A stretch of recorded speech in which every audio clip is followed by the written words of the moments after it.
In 2008, a team of coders decided they would declare financial independence from a struggling central bank system in the midst of a recession. They put their computing knowledge to the test, and soon, Bitcoin was born.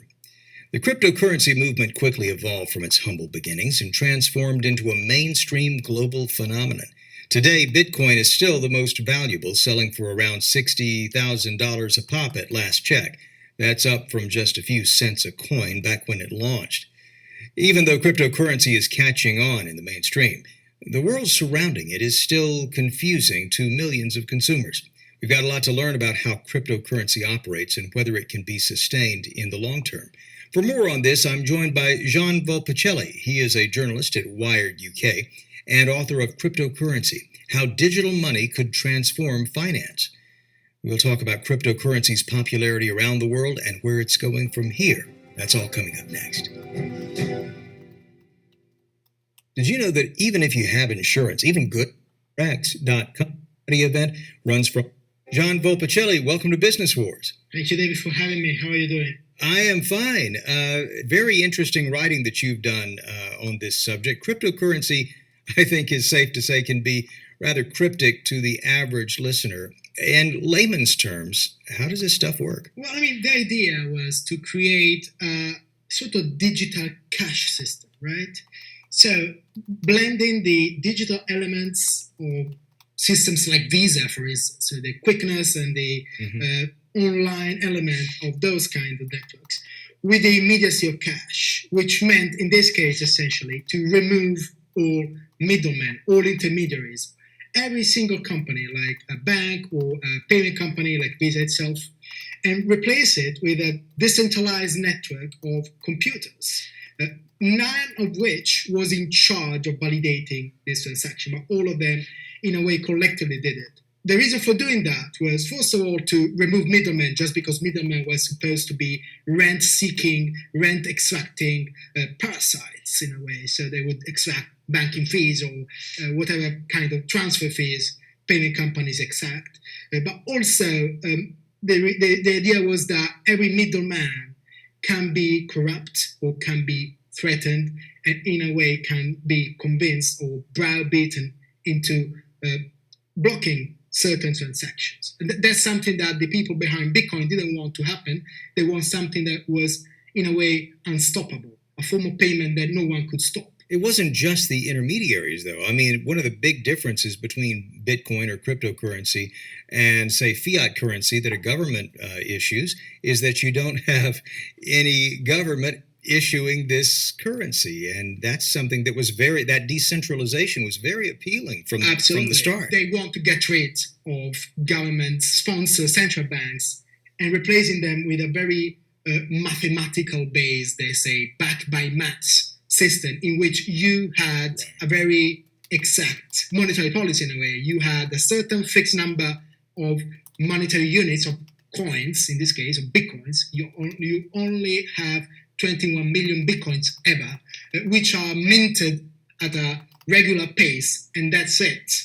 There's no discretionality there. We've seen an explosion of cryptocurrency over the past decade, and I'm wondering how much of that is people who heard about it and wanted to get rich quick versus, say, some other force. Why do you think cryptocurrency's popularity exploded? In a way, at some point, Bitcoin starting to be regarded as a form of investment, as an asset as opposed to a currency, an asset whose value, whose price was determined by the meeting of supply and demand online in a totally unregulated fashion. And so it was continuous roller coaster, and the price could really skyrocket overnight and, of course, crash very often. But a lot of people, of course, got in just because it seemed to be a new get-rich-quick, as you said, asset class. Well, now, Gian, do you think that that's why we've seen these skyrocketing prices? You look at Bitcoin and it's upwards of $60,000 per Bitcoin, right? What's been driving that valuation? Paradoxically, I think the last year's rise in Bitcoin's price, which has really shot to unprecedented levels, has been driven much more by actual regulation, or at least the arrival of more institutional actors. So yeah, it seems to be that the the big shots are coming in. Uh-huh. So it actually seems to be driven much more by Bitcoin gaining some kind of credibility among the more traditional crowd, or at least the moneyed crowd. So in a way, that's actually a kind of reversal. It's not driven by amateurs anymore. It's driven by the big guys. And this sort of feeds into itself, doesn't it? I mean, as you see the valuation of Bitcoin rise, that sort of fuels this idea of Bitcoin or cryptocurrency as a sort of asset class unto itself. And that in and of itself, as you're describing, sort of pushes the price point ever higher. Absolutely, yeah. I mean, it's a virtuous or vicious cycle, depending on your point of view. And as I said, it's very fickle, right? So I think that every single rumor, any single piece of news, the Bitcoin crowd, the cryptorati, tend to call it also food, fear, uncertainty, and doubt. Any of those things can drive the price very high up or very lower down. It really depends on the spur of the moment. Yeah, that's an interesting acronym, food, fear, uncertainty, and doubt. Well, today you have competing cryptocurrencies like Dogecoin and Shiba Inu that are tied to these more obscure internet inside jokes. What's the significance of these meme coins, as they're sometimes referred to? At some point in 2020, I don't know why, but there are several competing theories about why it happened just during the pandemic when people were at home and bored. Whatever the reason, there was this bizarre rise of meme coins. Every day there was a new coin, a new kind of cryptocurrency, whose properties very often were just that they were fun. They were associated with stuff like, as you said, like Dogecoin. Dogecoin is actually a bit older than that, but Shiba Inu is a sort of new dog coin, if you wish. But there were also coins named after vegetables or food. There was a spaghetti coin at some point, a yam coin. The weirdness just permeated the whole sphere, and every day there would be a new coin launched, and its popularity would really depend on how fun the joke was. Yeah, and it was interesting to see when Elon Musk began tweeting about Dogecoin. What's his role in all of this? Elon Musk, I suppose, is like the poster person, the poster boy of how volatile the whole sphere is, right? Every time Elon Musk mentions one specific cryptocurrency, the price of that cryptocurrency just shoots up. Every time, of course, he speaks out against a certain cryptocurrency. He did it with Bitcoin, for instance. Yeah. The value crashes. Of course, there have been some studies into the actual long-term effect of Musk's pronouncements about crypto. The effect is not that marked, really. Elon Musk has a kind of meme lord streak about him, right? So he really enjoys it. But I also think it's a kind of experiment in terms of what he can really accomplish just by shooting the crap. At the same time, this sort of underscores what's happening, that sort of interconnectivity between cyber currencies or cryptocurrencies, as we've been calling them, and internet culture. Why do you think that there is this relationship between internet culture and cryptocurrency and finance? There are several trends all taking place at once here. For instance, look at what happened with the GameStop short squeeze. Stocks of GameStop, which was actually an ailing, struggling video game retailer, were just pumped to the moon, as the cryptorati would have it, as a kind of form of joke or as a form of perverse revenge on hedge funds just through social media, right? So people using the Robinhood app would convene on Reddit and decide, well, let's just pump GameStop. Yeah. There seems to be the gamification of finance, which has been driven partly possibly by cryptocurrency itself. By the way, it does look a bit like a strange casino, partly by I'd say the user interface of some apps like Robinhood itself or other similar apps that usually, will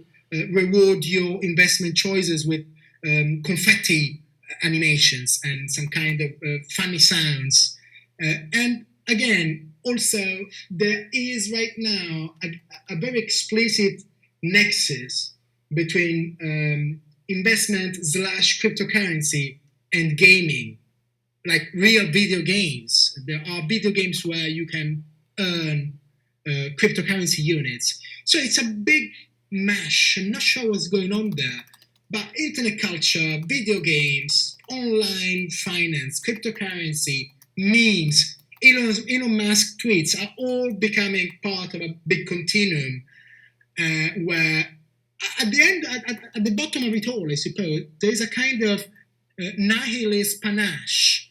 There is this idea that was, in a way, the foundation of some of the early cryptocurrency movements, which said, actually, if you look at it, money is just a construct. Mm-hmm. All that is behind money's value is people's beliefs, is people's wish to own or wish to dump the specific currency. So if a lot of us online on Reddit, on Robinhood, on Discord, on Twitter decide to pump this coin or this stock, right, we are going to create value out of thin air.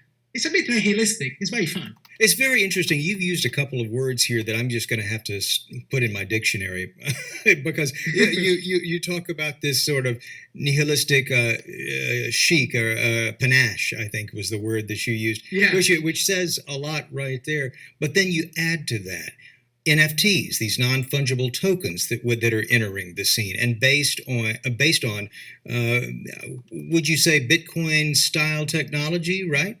So if you think about Bitcoin or other early cryptocurrencies as money, or in some cases as stocks, you can think of NFTs as possibly art in a way, because they are unique. And so this property, this way of creating these tokens that are non-fungible, because there's only one of each kind, right, has led the people in the cryptosphere to wrap a lot of narrative around these tokens, treating them as stand-ins for collectibles or for art, digital art. Even if anyone can download that video, you are the owner of the copyright to that video. Of course, none of this is regulated. None of this is really does really make sense. This is really fascinating stuff. We're talking with Jean Volpicelli. He is a journalist at Wired UK and the author of Cryptocurrency, How Digital Money Could Transform Finance. And when we come back, we'll be talking about cryptocurrency's impact on a global scale. Stick with us. Taking a PW, approved medication for 6 months to see results. Welcome back to Business Wars. Our guest is Jean Volpicelli. He is a journalist at Wired UK, and he's reported extensively on cryptocurrency around the world. Jean, we've got a pretty limited view of cryptocurrency here in the U.S. How popular is crypto in the rest of the world? Well, actually, I would say that right now, the U.S. is becoming one of the main hubs for cryptocurrency, following pretty recent Chinese crackdown on cryptocurrency activities within China. But yeah, you're right. There are other countries where cryptocurrency is used actually as a currency in a way. I'd say mostly in the developing world, in places like Vietnam or Nigeria, cryptocurrencies, Bitcoin, but also other cryptocurrencies are often used for peer-to-peer trading, but also for remittances, transfer. Even in Cuba, strange enough, cryptocurrency is really, in a way, living up to its initial promise of acting as a currency, as a kind of money. El Salvador adopted Bitcoin as its legal tender. So now right, there are two currencies in El Salvador. One is the US dollar and one is Bitcoin. So essentially they're on the same footing. Do you ever see us getting to a place where people are using crypto like on everyday purchases, gas, groceries, that kind of thing? I think it's much more likely that we would use some kind of different kind of crypto, not something like Bitcoin or Ether, but more like something that could be issued by Facebook, for instance, like Facebook Libra, something like that, or something similar to that, if not Facebook itself. So some form of digital currency, or even cryptocurrency, if you wish, possibly. I'm not sure we will get to a place where we use Bitcoin the way we use pounds or dollars or euros.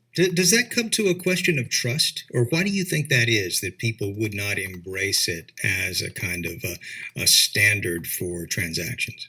The way you have to look at it is, I don't want to be patronizing, right? But El Salvador, what does El Salvador have to lose? It is an economy which is not necessarily the pinnacle of stability or prosperity, it is already a dollarized economy, so it doesn't have its own currency. It was already depending on someone else's monetary policy in a way.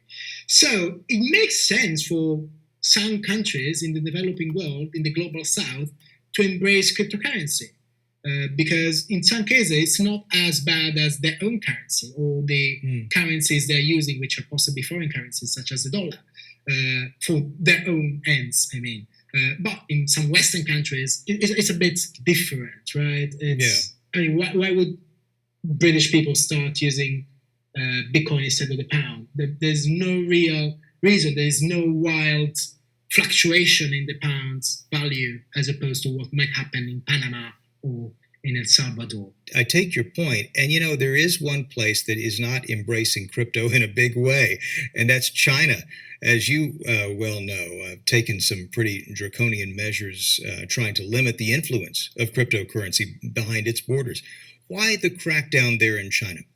Let's sort of outline the situation here. What's happened is that China used to be home to 70% at some point of Bitcoin mining. The mining is the process through which the Bitcoin infrastructure, the decentralized ledger underpinning Bitcoin, is maintained, and also through which new Bitcoins are created. The problem with mining, of course, is that it's very energy consuming. It requires a lot of electricity because you need to essentially amass a lot of expensive computers in a warehouse and keep them constantly running in order to carry out this mining process. So that might be one of the reasons why China was a bit against it. China seems to be quite serious about its environmental goals. But of course, there is a wider point there, which is, Bitcoin was created to be an anonymous source of value, which was beyond the purview of governments, and that's not something China would like. And on top of that, you have to remember that China is currently piloting its own central bank digital currency, the digital yuan, right? So what the digital yuan is a kind of electronic money that is backed directly by China's central bank as opposed by commercial banks or payment companies. It is expected to become a means of total control of China economic life by the government. Well, now, you also mentioned earlier that one of China's concerns was environmental, and we've heard a lot of conversation around how cryptocurrencies take a pretty hefty amount of computing power to get those new coins, and that is contributing to climate change in a big way, which raises the further question, how sustainable do you see this virtual currency? Well, right now, at least Bitcoin and many of the other cryptocurrencies using a similar mining process is certainly not sustainable, right? It's not sustainable in terms of emission and in terms of energy consumption. In terms of emission, we know that only, I think, 34% of the energy going into Bitcoin mining comes from renewable resources. The kind of energy consumption we're talking about here is truly massive. I think the Cambridge University calculated that every year Bitcoin mining consumes as much energy as the whole of Philippines. Yeah, I read that report. It was staggering. Yeah, right. And so if you calculate that, a majority of that is also producing carbon emissions. That's not good, right? But there has been certainly a movement to make Bitcoin slightly greener.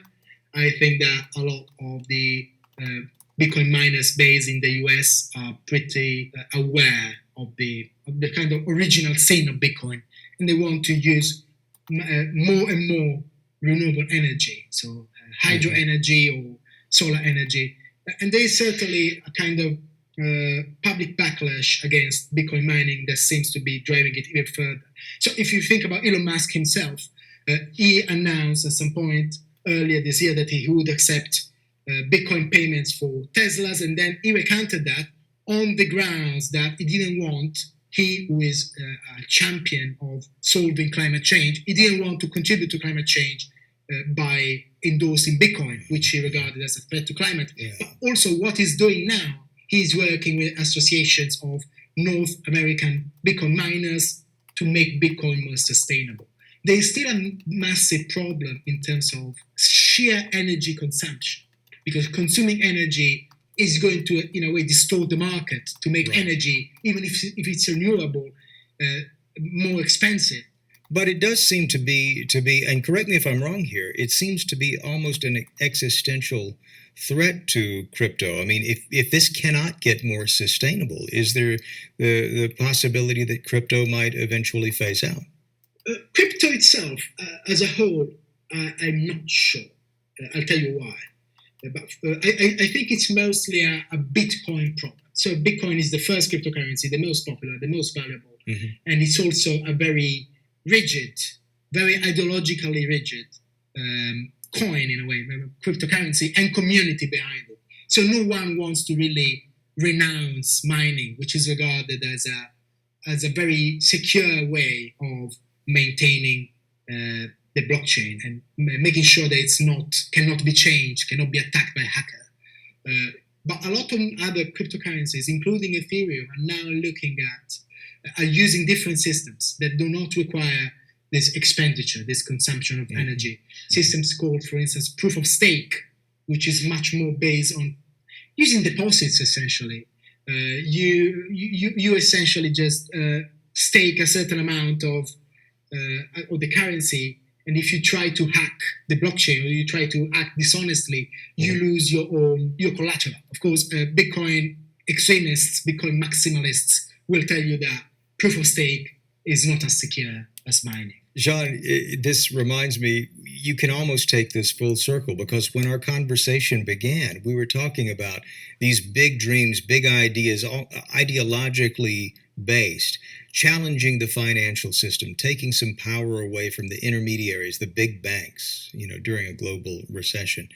And now you have entities like Bitcoin valued at over $1 trillion, and other forms of cryptocurrency also pretty costly to buy into. Given all of this, as you stand back as a reporter who's covered this, do you think the original mission was accomplished, or is it still a work in progress? I don't know.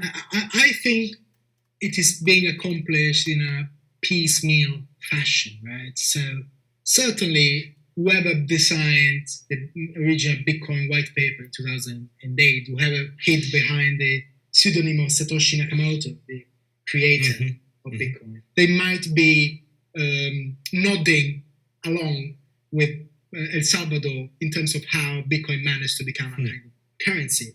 In other ways, I would say that the rise of Bitcoin as a form of investment owned even by institutional actors now, I wouldn't call it a perversion, but certainly was not the main mission of Bitcoin.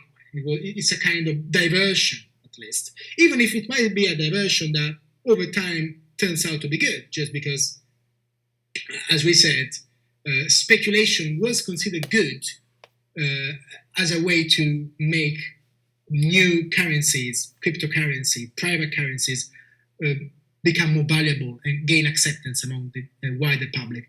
I'd say it's still work in progress, really. But some parts of the ground project, the ground scheme, have been implemented, even if imperfectly. Jean Volpicelli is a journalist at Wired UK and the author of The Wired Guide, Cryptocurrency, How Digital Money Could Transform Finance. You can check out his latest writing at wired.com.